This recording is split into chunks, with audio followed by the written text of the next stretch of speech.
This is a recording of how to complete the Excel worksheet for the chocolate game that we discussed in class during session 26. The top table, the first 5 rows of this Excel worksheet, as highlighted here, show the parameters of our problem. In the first row, we list the 8 possible values of the customer's willingness to pay, which also correspond to the 8 different prices that we would charge for each of the box of chocolate. The second row here is the probability that the customer's willingness to pay is equal to each of these 8 values. And this is the bona fide probability mass function. So if you sum them all up, the total will be equal to 1. And as discussed in the lecture, for this particular worksheet, I'm assuming for simplicity here that all customers are leisure customers. So we have one single distribution of willingness to pay. The third row, as highlighted here, represent the probability the customer's willingness to pay will be at least a particular value. Okay? And we do that for each of the 8 values. In the fourth row, we have the complementary probability, the probability that the customer's willingness to pay is less than a particular value. And finally, the last row here is the immediate expected revenue, which is the expected revenue that we get from the current customer at each different prices, which is obtained by taking the price in the first row multiplied by the probability that the customer's willingness to pay is at least that value, which is given by the third row. And here, the numbers in yellows are the basic parameters of the problem that are given. And as you can see from this template here, that we have areas to complete the Q functions. And our goal here is going to start by computing the Q function at this particular cell corresponding to the maximum expected revenue that we can get when we have 1 boxes of chocolate remaining and 2 customers to go, so it's that Q sub 2, and when we charge the price of $5. And our goal here is we want to enter the formula in this cell once in a general fashion with appropriate anchoring so that we can just copy and paste to the rest of the worksheet. So let us start. The first term that we get is the immediate expected reward from setting the price at $5. And we can compute that by looking up the immediate reward in row number 5 of the table at the top of the worksheet. And we can do that using the HLOOKUP command. We're looking up the revenue at $5. So the revenue here is given as column B. And I'm going to anchor the column. And we are looking up from this table. I'm going to anchor all of that. The immediate expected revenue is given in row number 5 of this table. Okay, and we want an exact match, so that's false. So this first term here represents the immediate expected revenue that we get from charging $5 for the current customers. And now we're going to add to this the expected future reward.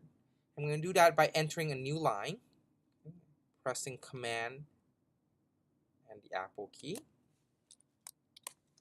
So now the expected future reward has 2 cases, 2 terms.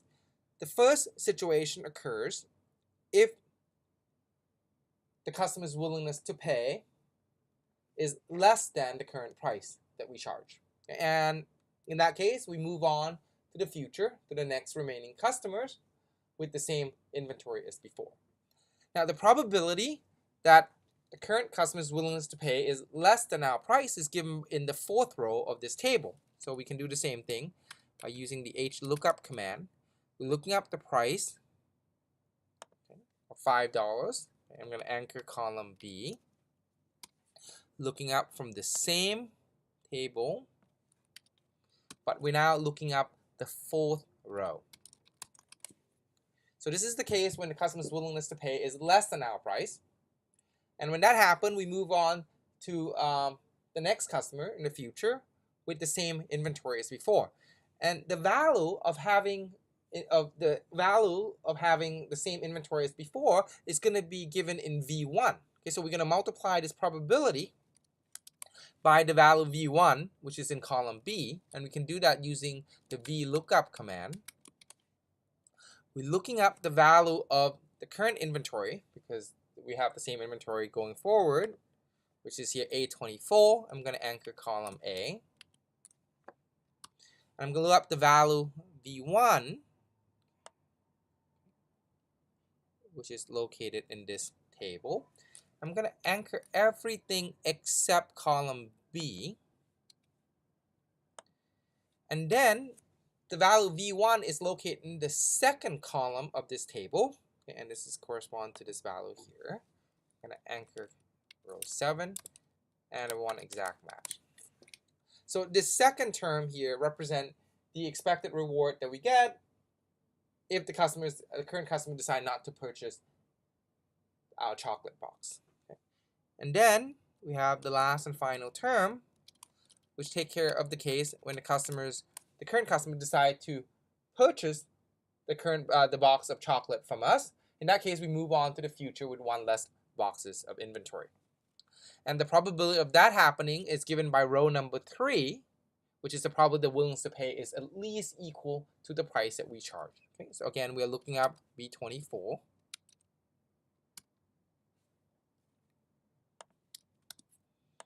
We're looking up the same table, but now we're looking up the third row. And when this happens, our expected future reward, okay, is again we're looking up the value of V1, but now we have 1 less inventory. So instead of A24, but now it's A24 minus 1. Okay. Same array here. Anchor everything except the B column. And we look at the value of function V1 is located in the second column. So that's C7. So this is the complete formula. And we click enter. Okay, and we got $5 here. Now we can copy and paste. Command C.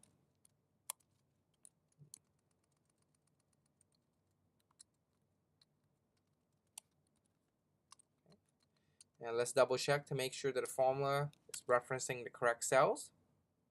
Okay. And now that we have entered these, we can now just copy and paste the entire cell, the entire array here, okay, to the next section to compute the value function, the Q function, when the price is set at 7. Everything should be propagated automatically. And continue to when the decision is to set the price at 9, set the price at 11, 13, 15, 17, and 20. Okay, so that's it. Okay, all of the value function should be referenced correctly.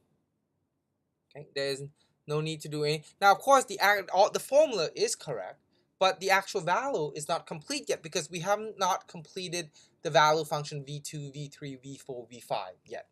Okay, so we'll do that now. So to compute the value function V2 with 2 customers remaining at x equal 1, we simply take the maximum of the Q function at the corresponding cell under each of the 8 possible prices that we can take. Okay, so we can have setting the price at $5, which is C24, or setting the price at $7, $9,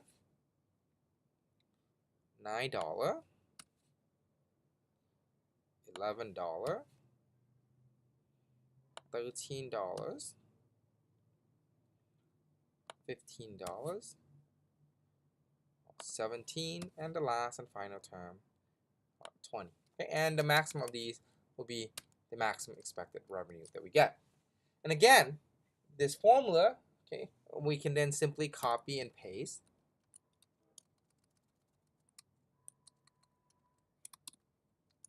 And it will propagate automatically. The maximum expected revenue that we get with 30 leisure customers and 10 boxes to sell is $100. and $20.60. And finally, we then now need to determine the optimal price to charge under each of the possible scenario. And to do this, we simply check, okay, the value that give us the maximum. So okay, if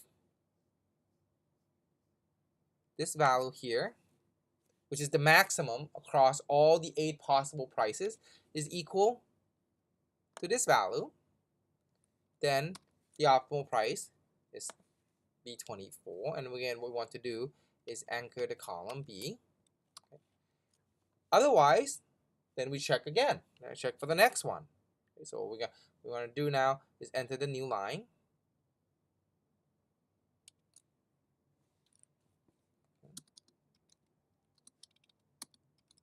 If this is otherwise, if not true, if C10 equal, then if it's not equal to the Q function at $5, if it's equal to the one at $7, then the optimal price to charge will be this here in column B. Okay. Otherwise, we then keep checking. There will be a total of 8 terms. So if it's not equal to 7, the one at 7, so check for the value at 9. If that's equal, then it's going to be so. Otherwise, check for the value, the next value, which is at 11.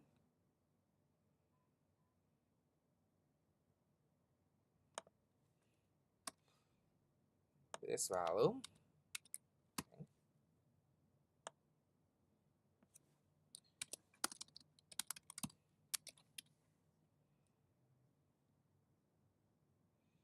Let's go check the value at 13. This is equal to the maximum.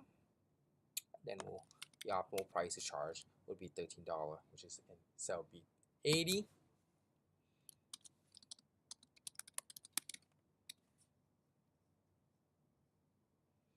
The next value is at 15.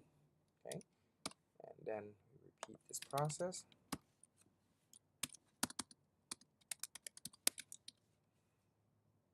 Next value is at 17.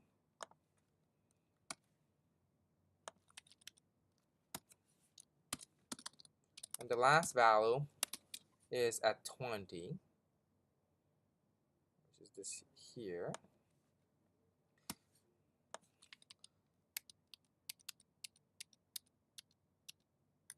Now, if none of these occur, okay, then there must be an error, because C10 is the maximum of these 8 numbers. So one of these must be true. If that happened, then we'll put an error. Okay. And that is the formula. Okay, so it's 11. And again, since we enter everything correctly, we just do a copy and paste and would complete the entire worksheet. And this gives us the optimal policy for this problem.